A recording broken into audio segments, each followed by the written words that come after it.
Good morning students, welcome all of you to my channel MBIC Maths and Physics. Today in this lecture I will teach you Faraday's law. आप electromagnetic induction पढ़ चुके हैं last video में, उसी से related है जो आप वैद्युत चुंबकीय प्रेरण की घटना पढ़े हैं उससे आप देखेंगे अभी कितनी डेफिनेशंस आगे कवर हो रही हैं। तो फैराडे के नियम पढ़ना है। वैद्युत चुंबकीय प्रेरण संबंधी फैराडे ने दो नियम प्रस्तुत किए। जो प्रथम नियम है वो न्यूमैन के नियम के नाम से जाना जाता है और दूसरा नियम किस नाम से जाना जाता है, स्कूल में पढ़ चुके हो, लेंज के नियम के नाम से। ठीक है, तो फर्स्ट लॉ जो है आपका प्रथम नियम, देखिए क्या है प्रथम नियम, और इसको क्या कहते हैं, न्यूमैन का नियम।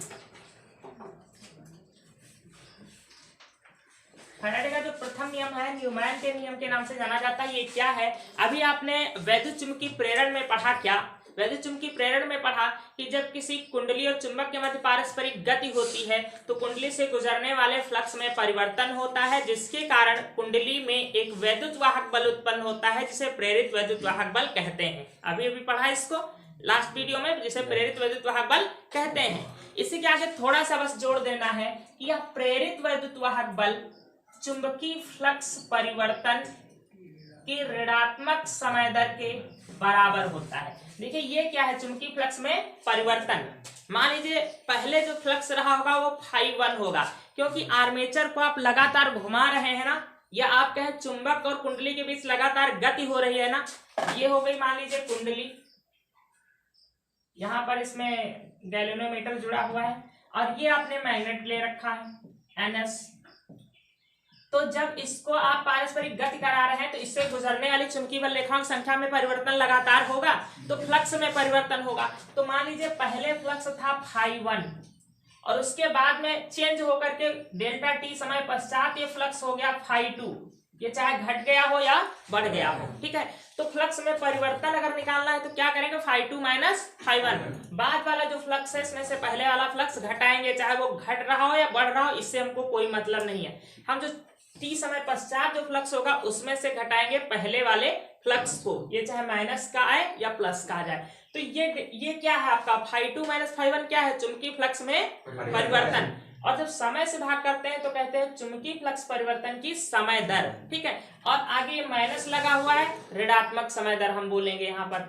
तो हमें यहाँ पर प्रथम नियम क्या है, न्यूमैन का नियम क्या है कि जो प्रेरित वैद्युत वाहक बल उत्पन्न होता है ये चुंबकीय फ्लक्स परिवर्तन की ऋणात्मक समय दर के बराबर होता है। तो फर्स्ट का क्या हो जाता है, इसका समझ लीजिए पूरा, कि जब किसी कुंडली और चुंबक के मध्य पारस्परिक गति होती है तो कुंडली से गुजरने वाले चुंबकीय फ्लक्स में परिवर्तन होता है, जिसके कारण कुंडली में एक वैद्युत वाहक बल उत्पन्न होता है जिसे हम प्रेरित वैद्युत वाहक बल कहते हैं। यह प्रेरित वैद्युत वाहक बल चुंबकीय फ्लक्स में परिवर्तन की ऋणात्मक समय दर के बराबर होता है, ठीक है। इसे फैराडे का प्रथम नियम या न्यूमैन का नियम कहते हैं। यदि टी समय में फ्लक्स में परिवर्तन φ1 से φ2 हो जाता है, अर्थात डेल्टा टी समय में फ्लक्स φ1 से φ2 हो जाता है तो E बराबर फार्मूला आ जाएगा minus φ2 minus φ1 upon delta T. यदि इस कुंडली में फेरों की संख्या n होती है तो यहाँ पर हम n से मल्टीप्लाई कर देते हैं। अब ये है क्या, ये है प्रेरित वैद्युत वाहक बल,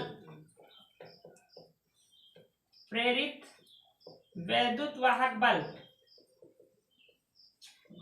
तो ये एक प्रकार का वोल्टेज होता है, इसका मात्रक क्या होगा, वोल्ट होगा। इसका मात्रक क्या होगा, वोल्ट होगा, क्योंकि ये एक प्रकार का प्रेरित वैद्युत वाहक बल क्या है, एक वोल्टेज है। इस वोल्टेज के थ्रू जो है इंड्यूस्ड करंट प्रोड्यूस हुआ है, प्रेरित धारा प्रवाहित हुई है, तो इसका मात्रक वोल्ट होगा। यहाँ पर लिखा तो है प्रेरित वैद्युत वाहक बल, तो अब बल समझ के इसका मात्रक न्यूटन नहीं बताएंगे, ठीक है। ये ऑब्जेक्टिव क्वेश्चन इसीलिए अक्सर पूछा जाता है कि ये लिखा है प्रेरित वैद्युत वाहक बल और बल का मात्रक न्यूटन होता है तो आप इसका न्यूटन लिख बैठेंगे, जबकि ये बल नहीं है, ये एक प्रकार का वोल्टेज है और वोल्टेज का मात्रक यहाँ पर क्या हो जाएगा, वोल्ट हो जाएगा, ठीक है। तो फर्स्ट लॉ लिख,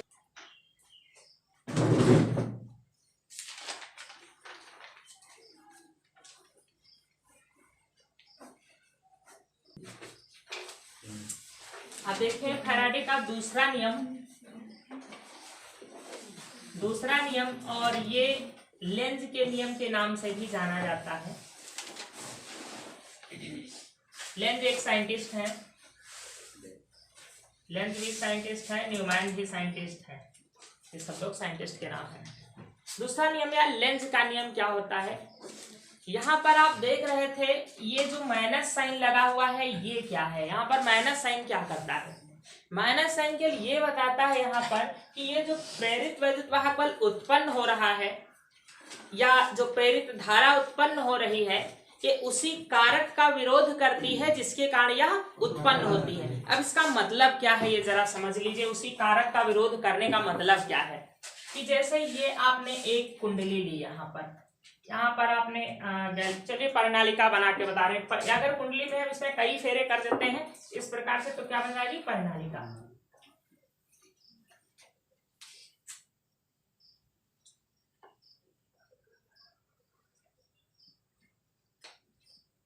फेरे तो समझ में आ रहे होंगे कि इधर को लिपटे हुए हैं।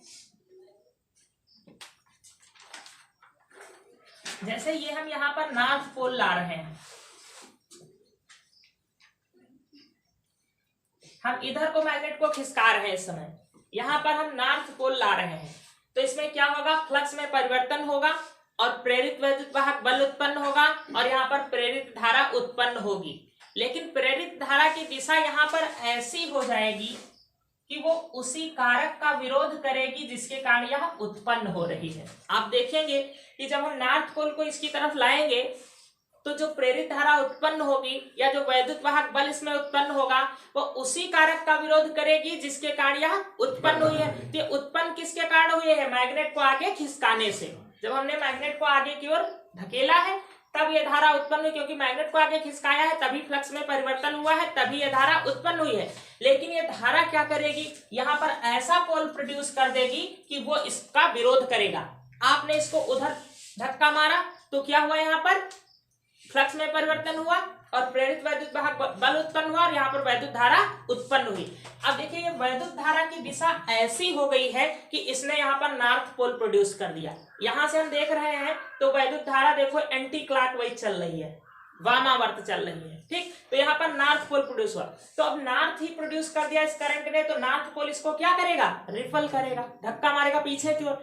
अर्थात मैग्नेट को आगे खिसकाया गया है तभी इसमें धारा उत्पन्न हुई है और धारा ने यहाँ पर, वैद्युत धारा ने यहाँ पर ऐसा पोल प्रोड्यूस कर दिया है, ऐसा ध्रुव उत्पन्न कर दिया है कि ये ध्रुव इससे क्या कह रहा है, पीछे हटो, बाहर जाओ, बाहर की ओर जाओ, समझ रहे। तो उसी का विरोध कर रहा है, ये धारा जो है उसी कारक का विरोध कर रही है जिसके कारण उत्पन्न हुई है। समझ पा रहे इस बात को, मैग्नेट को आगे खिसकाने से उत्पन्न हुई और इसने यहाँ पर ध्रुव ऐसा उत्पन्न कर दिया कि ये ध्रुव इससे कह रहा पीछे जाओ, उसका विरोध कर रहा। अब अगर इसको पीछे की ओर लाओगे, जब पीछे लाओगे तो इसमें से गुजरने वाला जो फ्लक्स होगा ये कम होने लगेगा, घटने लगेगा। जब पीछे लाओगे तो इसमें गुजरने वाला फ्लक्स घटेगा और आगे ले जाओगे तो इससे गुजरने वाला फ्लक्स बढ़ेगा, क्योंकि बल रेखाएं बढ़ेंगी। जब इसको पीछे लाओगे तो इस धारा की दिशा उल्टा हो जाएगी, अपने आप अपोजिट हो जाएगी। अब यहां से हम देख रहे हैं तो हमको धारा दिखाई पड़ रही है क्लॉकवाइज, दक्षिणावर्त, तो ये साउथ पोल प्रोड्यूस कर देगी। जब हम चुंबक को पीछे की ओर खींचेंगे तो यहाँ पर धारा की दिशा अपने आप चेंज होकर के ऐसी हो जाएगी कि ये यहाँ पर साउथ पोल प्रोड्यूस कर देगी और अब ये इससे कहेगी हमारी तरफ आओ। तो देखो विरोध कर रही हर स्थिति में। पहले जब नॉर्थ पोल आगे ले जा रहे थे तो वैद्युत धारा की दिशा ऐसी हो गई, यहाँ पर नॉर्थ पोल उत्पन्न हो गया और उसने विरोध किया चुंबक से, चुंबक को क्या कह रहा था, पीछे जाओ। अब जब इसको हम पीछे ला रहे हैं तो प्रेरित धारा की दिशा ऐसी हो गई अपने आप चेंज करके कि उसने यहाँ पर साउथ पोल प्रोड्यूस कर दिया, अब उसको क्या कर रही है, अट्रैक्ट कर रही है। तो लेंज का नियम ये कहता है कि ये जो प्रेरित धारा है या जो वैद्युत वाहक बल उत्पन्न होता है ये उसी कारक का विरोध करता है जिसके कारण यह उत्पन्न होता है। मैग्नेट के खिसकाने से, आगे पीछे करने से ये उत्पन्न हो रहा है और उसी के खिसकने का विरोध करती है। बात समझ पाए लेंज का नियम। तो लेंज का नियम बस इतना ही लिखना है कि लेंज का नियम यह कहता है कि किसी भी कुंडली में उत्पन्न प्रेरित वैद्युत वाहक बल या प्रेरित धारा उसी कारक का विरोध करती, कारण नहीं, उसी कारक का विरोध करती है जिसके कारण वह उत्पन्न होती है। लिख लीजिए। देखिए अभी आपने कहा कि प्रेरित वैद्युत धारा उत्पन्न होती है, ठीक है। अब अगर ये प्रेरित वैद्युत धारा उत्पन्न होती है तो इसकी दिशा कैसे ज्ञात की जाएगी, इसकी दिशा ज्ञात करने के लिए रूल आपको यहाँ पर सीखना है, तो वो है फ्लेमिंग के दाएं हाथ का नियम। अभी तक आपने दाएं हाथ का कोई नियम नहीं पढ़ा है, आपने पढ़ा है दाएं हाथ की हथेली का नियम नंबर 1। वो पढ़ा है किस लिए, चुंबकीय क्षेत्र की दिशा ज्ञात करने के लिए। फिर पढ़ा है दाएं हाथ के हथेली का नियम नंबर 2, वो किस लिए पढ़ा है? बल की दिशा ज्ञात करने के लिए, वैद्युत बल की दिशा ज्ञात करने के लिए, चुंबकीय बल की दिशा ज्ञात करने के लिए। फिर पढ़ा है फ्लेमिंग के लेफ्ट हैंड, बाएं हाथ का नियम आपने पढ़ा है, वो था बल की दिशा ज्ञात करने के लिए। अभी तक आपने दाएं हाथ का कोई नियम नहीं पढ़ा है, तो अब आप पढ़ने जा रहे हैं फ्लेमिंग के दाएं हाथ का नियम। ये दायां हाथ लेंगे, अगर दाएं की जगह बायां हो जाएगा डायरेक्शन सब उल्टा हो जाएगी। तो फ्लेमिंग के दाएं हाथ का नियम किस काम आता है? प्रेरित धारा की दिशा ज्ञात करने के काम आता है, इसलिए इसका नाम है प्रेरित धारा का नियम। तो इस नियमानुसार यदि हम किसी चुंबकीय क्षेत्र को तो तर्जनी से ही रिप्रेजेंट किया जाएगा, जो चुंबकीय क्षेत्र की दिशा होगी उसको तर्जनी से प्रदर्शित करेंगे, और प्रेरित धारा को माध्यमा से ही प्रदर्शित करेंगे। यहाँ भी देख रहे थे इसको चुंबकीय क्षेत्र से और इसको वैद्युत धारा से, लेकिन अब यहाँ पर क्या है? प्रेरित वैद्युत धारा है, और इसकी दिशा को हमको बताना है, तो लास्ट में हम इसको बोलेंगे प्रेरित धारा की दिशा को। और जहां पर बल होता था वहां पर अब आ जाएगी चालक की गति, जिधर की ओर कोई चालक गतिमान होगा। तो प्रेरित धारा का नियम क्या होगा? यदि हम अपने दाएं हाथ के अंगूठे, तर्जनी और माध्यमा तीनों को इस प्रकार फैलाएं कि ये परस्पर लंबवत हो, तो यदि अंगूठा चालक की गति की दिशा को प्रदर्शित करे, जिधर की ओर चालक गतिमान हो, ये अगर चालक की गति की दिशा को प्रदर्शित करे और तर्जनी चुंबकीय क्षेत्र की दिशा को प्रदर्शित करे, तो जो हमारी ये माध्यमा होगी ये प्रेरित धारा की दिशा को प्रदर्शित करेगी। ठीक है, अब जैसे कि यहाँ पर आप देखें, ये आपने मैग्नेट रख दिया नॉर्थ एंड साउथ, ठीक, इसके बीच में आपने ये एक आर्मेचर ले लिया, आर्मेचर जिसको आप क्या कहते हैं? कुंडली बोलते हैं। ठीक, अब इसको आपने घुमाना शुरू कर दिया इस प्रकार से, आप ऐसे घुमा रहे हैं, इसको इस प्रकार से रोटेट कर रहे हैं। देखिए इसको हम ऐसे रोटेट करेंगे तो ए बी साइड ऊपर उठेगी और सी डी नीचे जाएगी। इस प्रकार से मान लीजिए कि ये आर्मेचर है, तो इसको हम इसके बीच ऐसे रोटेट करा रहे हैं। ठीक, तो चालक इसमें गतिमान हो रहा है ना, मैग्नेट रखे हैं, गतिमान कौन हो रहा है? चालक। अभी आपने कहा है कि दोनों में से एक गतिमान होना चाहिए, या मैग्नेट गतिमान हो या फिर चालक गतिमान होना चाहिए। तो इसको जब हम ऐसे मूव कराएंगे तो ए बी साइड ऊपर उठेगी और सी डी साइड नीचे जाएगी। तो फिर हम देखें इसमें प्रेरित धारा की दिशा क्या होगी। तो हमको अंगूठे को किधर करना है? चालक की गति की दिशा में। देखो ए बी साइड ऊपर उठ रही है, तो ए बी साइड में अंगूठा ऊपर कर रहे हैं, क्योंकि ए बी किधर जा रही है? ऊपर की। तर्जनी को चुंबकीय क्षेत्र की दिशा में किया है, क्योंकि चुंबकीय क्षेत्र की दिशा नॉर्थ से साउथ की ओर होती है, तो माध्यमा ऊपर की ओर जा रही है, अर्थात जो इंड्यूस्ड करंट प्रोड्यूस होगा उसकी डायरेक्शन यहाँ पर होगी ए से बी की ओर। अब अगर हम यहाँ पर आ जाएं तो ये साइड किधर जा रही है? अंदर की ओर। चालक अंदर की ओर जा रहा है, तो अंगूठा चालक की गति को प्रदर्शित करता है, अर्थात अंगूठे को अंदर करें। तर्जनी को साउथ की ओर करें, नॉर्थ से साउथ की ओर चुंबकीय क्षेत्र जा रहा है, तो माध्यमा नीचे आ रही है, अर्थात इसमें प्रेरित धारा की दिशा क्या हो जाएगी? ये हो जाएगी। तो प्रेरित धारा की दिशा जब ज्ञात करेंगे, प्रेरित धारा तो तभी प्रोड्यूस होगी जब या फिर मैग्नेट गतिमान हो या फिर वहां पर ये चालक गतिमान हो। तो वही हमने कहा कि अंगूठा यदि चालक की दिशा को प्रदर्शित करे, चालक की गति को प्रदर्शित करे, तर्जनी चुंबकीय क्षेत्र की दिशा को प्रदर्शित करे, तो माध्यमा प्रेरित धारा की दिशा को प्रदर्शित करेगी। ठीक है, ये है फ्लेमिंग के दाएं हाथ का नियम। इससे डिफरेंट है, इसमें ये बल था, ये चुंबकीय क्षेत्र था, ये धारा थी, ये वो धारा थी जो कि सर्कुलर मतलब सामान्य लाइन में सप्लाई हो रही है, लेकिन ये वो करंट है जो कि उत्पन्न किया गया है इलेक्ट्रोमैग्नेटिक इंडक्शन के द्वारा। समझ पा रहे हैं? तो ये प्रेरित धारा थी और ये क्या थी?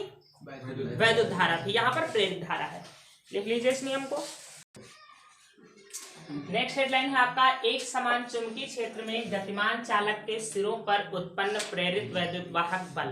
कहने का तात्पर्य यहाँ पर यह है कि यदि किसी चालक को एक समान चुंबकीय क्षेत्र में हम गतिमान कराते हैं जहां पर चुंबकीय क्षेत्र हो, ठीक है, तो उस चालक के सिरों पर प्रेरित वैद्युत वाहक बल स्वतः उत्पन्न हो जाता है।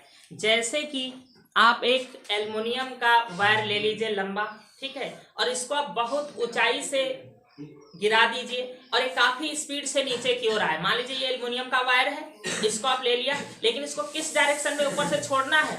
इसको पूर्व पश्चिम में करके छोड़ना है, जिससे जब ये नीचे की ओर ऐसे गिरे तो ये पृथ्वी के कारण जो चुंबकीय क्षेत्र है ना, जैसे साउथ से नॉर्थ की ओर मैग्नेटिक फोर्स लाइंस जा रही हैं, तो ये उनको बिल्कुल काटते हुए नीचे की ओर आ रहा हो। इस प्रकार से गिरना चाहिए वायर कि ये चुंबकीय बल रेखाओं को बिल्कुल काटते हुए, क्योंकि बल रेखाएं इधर से इधर जा रही हैं, तो ये जब ऐसे गिरेगा तो ये चुंबकीय बल रेखाओं को काटते हुए नीचे आएगा ना। तो जब ये चुंबकीय बल रेखाओं को काटते हुए नीचे की ओर आता है तो इससे तार से होकर गुजरने वाले फ्लक्स में परिवर्तन होता है और इसके सिरों पर स्वतः ही एक प्रेरित वैद्युत वाहक बल उत्पन्न हो जाता है, अर्थात इसके सिरों पर क्या होता है, वोल्टेज प्रेरित हो जाता है। ऐसे ही जब हम दौड़ते हैं पूर्व पश्चिम की ओर, यदि हम पूर्व पश्चिम की दिशा में दौड़ रहे हैं, हमारा शरीर क्या है, हमारे शरीर में इलेक्ट्रॉन्स है ना, इलेक्ट्रॉन्स धनावेश ऋणावेश उपस्थित है हमारे शरीर में, तभी तो हमें करंट लगता है। तो जब हम पूर्व पश्चिम दिशा में दौड़ते हैं तो हमारा शरीर भी चुंबकीय बल रेखाओं को काटते हुए दौड़ता है। हमारा शरीर चुंबकीय बल रेखाओं को काटते हुए जा रहा है, ऐसे काटना है जैसे कि उससे गड़ासे से किसी वस्तु को काटा जाता है। झाड़ू को अगर काटा जाए, झाड़ू की सिरकियों को क्या समझ लीजिए कि मैग्नेटिक फोर्स लाइंस हैं, ठीक है। लेकिन अगर हम उत्तर दक्षिण दिशा में दौड़ेंगे तो क्या ये कटेंगी? नहीं कटेंगी। तो अगर हम पूर्व पश्चिम दिशा में दौड़ते हैं तो हमारे भी हेड और पैर के नीचे जो है एक इलेक्ट्रोमैग्नेटिक फोर्स प्रोड्यूस होना चाहिए, अर्थात एक प्रेरित वैद्युत वाहक बल उत्पन्न होता है, उत्पन्न अवश्य होता है, लेकिन ये इतना कम होता है कि ये नहीं आप जोड़ के बल्ब जला लीजिए, ऐसा नहीं होता है, लेकिन ये होता है। तो कहने का तात्पर्य ऐसे ही जो हेलीकॉप्टर है, अगर हेलीकॉप्टर अपने पंखों को ऐसे करके, उसके जो पंख फैले हुए ये होते हैं, अगर वो ऐसे करके और बहुत तेजी से नीचे की ओर उतरता है, अर्थात उसके पंख किस डायरेक्शन में हो, पूर्व पश्चिम में, तब जो ये नीचे उतरेंगे तो ये पंख जो होंगे ये मैग्नेटिक फोर्स लाइंस को काटते हुए नीचे आएंगे, तो इसके भी सिरों पर प्रेरित वैद्युत वाहक बल उत्पन्न होगा, ठीक है। अगर पंख ऐसे होते हैं तो नहीं होगा, ऐसी घटना नहीं होगी, क्योंकि तब ये चुंबकीय बल रेखाओं को नहीं काटते हुए आएगा, क्योंकि चुंबकीय बल रेखाएं तो साउथ से नॉर्थ की ओर जा रही हैं। तो जब कोई चालक चुंबकीय क्षेत्र को काटते हुए जाता है या चुंबकीय क्षेत्र से होकर के गुजरता है, या हम कहें चुंबकीय क्षेत्र में गतिमान होता है, तो उसके सिरों पर एक ईएमएफ प्रेरित होता है, एक जो है प्रेरित वैद्युत वाहक बल उत्पन्न होता है। वहीं यहाँ पर देखना है कि फिर प्रेरित वैद्युत वाहक बल कितना उत्पन्न होगा अगर हम v वेग से किसी चालक को गतिमान कराते हैं। और इसी घटना पर आधारित तो जनरेटर वगैरह सब कुछ बना हुआ है, इलेक्ट्रिक प्रेरित होती है। तो अब प्रयोग तो हमने नहीं किया है, लेकिन संभावित अगर हम एक रॉड को एल्युमिनियम की लगभग 1-2 मीटर की छड़ ले लें और हम बहुत ऊंचाई से छोड़ दें और उसमें एक वेट ऐसा लगा दें कि बहुत ही स्पीड से नीचे की ओर आए, तो हम कल्पना कर सकते हैं कि उसके सिरों पर हम अगर छोटा सा कोई बल्ब लगाएंगे तो वो अवश्य जलेगा, क्योंकि बहुत कम वोल्टेज प्रेरित होगा, लेकिन फिर भी कुछ ना कुछ वोल्टेज यहाँ पर प्रेरित होगा। क्योंकि जब हम इतनी तेजी से आर्मेचर को घुमाते हैं तो वहां पर इतना करंट उत्पन्न होता है कि सैकड़ों लाइट जल जाती हैं, उसे से इतने फैन चल जाते हैं। तो क्या इतने इवेंट्स है कि एक वायर को हम बहुत स्पीड से नीचे गिराएं तो क्या एक एलईडी बल्ब भी छोटा सा नहीं जलेगा? जलना चाहिए, ठीक है। लेकिन प्रयोग हमने नहीं किया है इसका, तो इस वजह से हम ये नहीं कर सकते कि जलेगा ही। लेकिन जब ईएमएफ उत्पन्न होगा, प्रेरित वैद्युत बल उत्पन्न होगा, तो वहां पर करंट प्रोड्यूस होगा और करंट की सारी इवेंट्स होनी चाहिए, ठीक है। तो ये एक घटना आप उसी की पढ़ने जा रहे हैं कि अगर एक हम चालक को चुंबकीय क्षेत्र में रखकर ऐसे गतिमान करा रहे हैं, ये चुंबकीय क्षेत्र की डायरेक्शन क्या है, क्रॉस मैंने लगाया है, क्रॉस का मतलब होता है अंदर की ओर, अगर डॉट लगे होते तो बाहर की ओर। तो यहाँ पर इस चालक को हमने इस पोजीशन में रखा है और इसको v वेग से हम इधर गतिमान करा रहे हैं, मान लो इधर हम कहीं पर लाना इसको चाह रहे हैं, ठीक है। तो अब हम इधर की ओर इसको चालक को गतिमान करा रहे हैं, तो इसमें जो धन आवेश होगा, ये चालक है, इसमें धन आवेश भी होगा, ऋण आवेश भी होगा। तो धन आवेश किधर गतिमान हो जाएगा? जिधर की ओर चालक को हम गतिमान करा रहे हैं। समझिए, धन आवेश किस डायरेक्शन में चलने लगेगा? इधर चलने लगेगा, चाहे आप ए से बी कह दीजिए या कहिए दाईं तरफ चलने लगेगा। तो जिधर धन आवेश चलेगा उधर की ओर देखिए, धन आवेश के चलने की दिशा धारा की दिशा होती है। तो धन आवेश के चलने की दिशा धारा की दिशा, और धारा को हम किससे रिप्रेजेंट करते हैं? माध्यम से रिप्रेजेंट करते हैं, ठीक। तो ये धारा की दिशा हो जाएगी धन आवेश के चलने की दिशा। धन आवेश किधर चल रहा है? जब चालक को गतिमान कराओगे तो चालक के अंदर धनावेश है, ऋणावेश भी हम एक से समझा दे रहे हैं कि धनावेश भी चलने लगेगा, किधर? दाईं ओर चलने लगेगा ना। तो धनावेश जिधर चलता है उधर धारा की दिशा होती है, तो हम ये माध्यमा को किधर कर देंगे? धनावेश के चलने की दिशा में कर देंगे। और चुंबकीय क्षेत्र अंदर की ओर है तो तर्जनी हम किधर कर देंगे? अंदर की ओर कर देंगे। तो जो धन आवेश होगा उस पर बल किधर को लगेगा? ऊपर की ओर लगेगा। ये बात क्या समझ में है कि यदि हम चालक को इसमें गतिमान कराएंगे चुंबकीय क्षेत्र में, तो जिस दिशा में, जिस वेग दिशा में हम इसको ले जा रहे हैं चालक को, उसी दिशा में चालक के अंदर जो धन आवेश है वो भी चलने लगा, ठीक है। और धनावेश जिधर चलता है करंट की दिशा उधर ही होती है ना, तो हम माध्यमा को करेंगे दाईं ओर, क्योंकि धनावेश उधर चल रहा है, ठीक, चालक के साथ साथ, या चालक की गति जिधर को हो रही उस दिशा में चल रहा है। अभी दूसरे प्रकार से भी समझ सकते हो। ये तरीका है, एक प्रेरित धारा की दिशा के नियम से भी हम इसको समझा सकते हैं। तो चुंबकीय क्षेत्र अंदर किया और धनावेश उधर है, तो माध्यमा को उधर किया तो हमारा अंगूठा ऊपर जा रहा था, धनावेश पर बल किधर लगेगा, ऊपर की ओर लगेगा। तो इस घटना में होगा क्या, जब इसको दाईं ओर गतिमान करोगे तो इसके अंदर जितना भी धन आवेश होगा उस पर चुंबकीय बल जो Fm लगेगा, Fm QVB, इस पर जो बल लगेगा वो ऊपर की ओर लगेगा, अर्थात J की ओर लगेगा। और जो ऋण आवेश होगा उस पर बल इसके जस्ट विपरीत लगेगा। जो ऋण आवेश होगा उस पर जो Fm होगा चुंबकीय बल वो नीचे की ओर लगेगा। तो जब इसको आप गतिमान कराते रहोगे तो इस घटना में होगा क्या, धीरे धीरे जो ऋण आवेश होगा वो किधर कलेक्ट हो जाएगा, K पर। K सिरे पर संपूर्ण ऋण आवेश कलेक्ट होता जाएगा और J सिरे पर धन आवेश कलेक्ट होगा। क्यों? क्योंकि इनके बीच में जो Fm लग रहा है, चुंबकीय बल लग रहा है, धनावेश को ऊपर ले जाना चाह रहा है और ऋणावेश को नीचे। अभी इस नियम से समझाएं, ये बात समझ पाए। चुंबकीय क्षेत्र अंदर की ओर और चालक को गतिमान करा रहे हैं तो इसके साथ धनावेश भी गतिमान हो रहा है, लेकिन धनावेश पर बल किधर लगेगा, ऊपर की ओर, तो ऋणावेश पर उसके विपरीत बल लगेगा।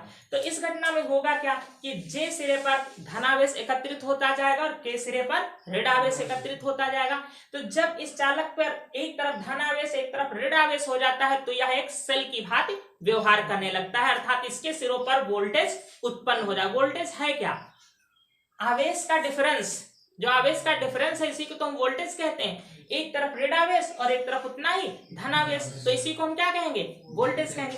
तो यहाँ पर एक वोल्टेज उत्पन्न होने लगता है। अब ये वोल्टेज कब तक बढ़ता रहेगा, ये कब तक धनावेश और ऋणावेश यहाँ पर बढ़ता रहेगा, ये तब तक बढ़ता रहेगा जब तक इनके धनावेश और ऋणावेश के बीच एक और बल लग रहा है, QE, F बराबर QE, जिसको हम कहते हैं वैद्युत बल। ये है वैद्युत बल और Fm क्या है, चुंबकीय बल। चुंबकीय बल धनावेश को उधर ले जा रहा है, ऋणावेश को इधर ला रहा है और इनके बीच एक वैद्युत बल लग रहा है जो कि क्या कर रहा है, दोनों को अट्रैक्ट कर रहा है। वैद्युत बल वो होता है जो धनावेश ऋणावेश को अट्रैक्ट कर रहा है। तो जब तक ये Fm और Fe बराबर नहीं हो जाएगा तब तक धनावेश ऊपर जाता रहेगा, ऋणावेश नीचे आता रहेगा। समझ पाए इस बात को कि जब उधर गतिमान कराएंगे तो गतिमान कराने से फोर्स कौन सा प्रोड्यूस हुआ, Fm, और Fm ने क्या किया, धनावेश को J की तरफ ले गया और ऋणावेश को K की ओर लाया। अब ये घटना होती रहेगी, इधर ऋणावेश कलेक्ट होता रहेगा, इधर धनावेश, और V का मान धीरे धीरे बढ़ता चला जाएगा। V का मान धीरे धीरे बढ़ता चला जाएगा। V क्या है, इसके सिरों पर उत्पन्न प्रेरित विद्युत वाहक बल, या उसको कहते हो आप वोल्टेज। अब ये वोल्टेज कब बढ़ना बंद हो जाएगा, जब धनावेश और ऋणावेश का आना जाना बंद हो जाएगा। तो इसके ऊपर जाने इसके नीचे जाने से इसके बीच में एक और बल लगेगा जिसको हम कहेंगे वैद्युत वाहक बल। और ये वैद्युत वाहक बल Fe बराबर होता है QE, इसके बीच जो वैद्युत क्षेत्र होगा और ये जो चार्ज होगा। तो जब Fm और Fe दोनों बराबर बराबर हो जाएंगे तो जितने बल से धनावेश उधर जा रहा होगा उतने बल से ऋणावेश इसको नीचे खींच रहा होगा, तो इसका आना जाना क्या हो जाएगा, बंद हो जाएगा। और जिस समय आवेश का आना जाना बंद हो जाएगा उस समय यहाँ पर जो प्रेरित वैद्युत वाहक बल उत्पन्न होगा वो हाईएस्ट EMF होगा, मतलब सबसे अधिक होगा, और इसी को हमको ज्ञात करना है।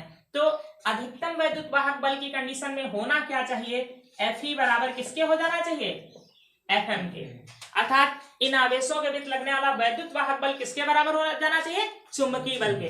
तो Fe बराबर QE और Fm बराबर QVB। V है इस चालक की गति या आपको आवेश की गति, जितनी स्पीड से चालक चलेगा उतनी स्पीड से तो इसमें का आवेश भी चलेगा, जिसमें आवेश होगा। तो अब यहाँ पर एक फार्मूला पीछे पढ़ के आप आए हैं, E बराबर होता है V/D, कहीं पढ़ा है पीछे संधारित्र रिलेशन में। यहाँ पर D की जगह होगा, इस D क्या होती है, धनावेश ऋणावेश प्लेटों के बीच की दूरी। आपने संधारित्र में पढ़ा था, ये एक प्लेट थी धनावेश प्लेट, ये ऋणावेश प्लेट, इसके बीच की दूरी को हम किससे रिप्रेजेंट करते थे, D से। तो यहाँ पर ये हो गई धनावेश प्लेट, ये हो गई ऋणावेश प्लेट, इसके बीच की दूरी कितनी है, L, तो इसको हम L से रिप्रेजेंट करेंगे। तो हम E की जगह क्या लिख सकते हैं, V/L QVB। यहाँ पर V क्या है, वोल्टेज नहीं है, वेग है, जिस वेग से चालक को गतिमान कराएं। Q से Q कट जाएगा, V इक्वल टू VL।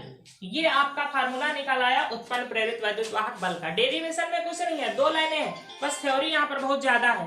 क्या समझ पाए इस बात को कुछ, फिर से समझा दें एक बार। तो इसे एक बात समझ लीजिए, थ्योरी बहुत है, थ्योरी में आपको मेन चीज ये सब समझ के लिखना है। डेरिवेशन कहाँ कुछ है, F बराबर FM, वैल्यू रखा, काट पीट दिया, इक्वल टू ये आ गया। तो क्या समझेंगे, देखिए जब किसी माना एक L लंबाई के चालक को एक समान चुंबकीय क्षेत्र B में रखकर उसको V वेग से दाईं ओर गतिमान कराते हैं, तो चालक की गति के साथ साथ इसमें उपस्थित धन आवेश भी गतिमान होने लगता है। धन आवेश दाईं ओर गतिमान होता है, चुंबकीय क्षेत्र अंदर की ओर होता है। तो फ्लेमिंग के बाएं हाथ के नियमानुसार धन आवेश पर चुंबकीय बल J की ओर लगता है, धन आवेश पर चुंबकीय बल J की ओर लगता है। इसके विपरीत ऋण आवेश पर चुंबकीय बल K की ओर लगता है। इस घटना में J पर धन आवेश और K पर ऋण आवेश एकत्रित होते रहते हैं। यह प्रोसेस तब तक होती है जब तक कि इनके बीच लगने वाला वैद्युत वाहक बल Fe Fm के बराबर नहीं हो जाता। माना ऐसी स्थिति में जबकि Fe और Fm बराबर हो जाते हैं, तब इनके सिरों पर उत्पन्न प्रेरित वैद्युत वाहक बल V है। तो Fe बराबर Fm, Fe equal to QE, Fm equal to QEV, और यहाँ पर E की जगह V अपान L रख देंगे, Q cancel, V equal to ये। समझ पाए?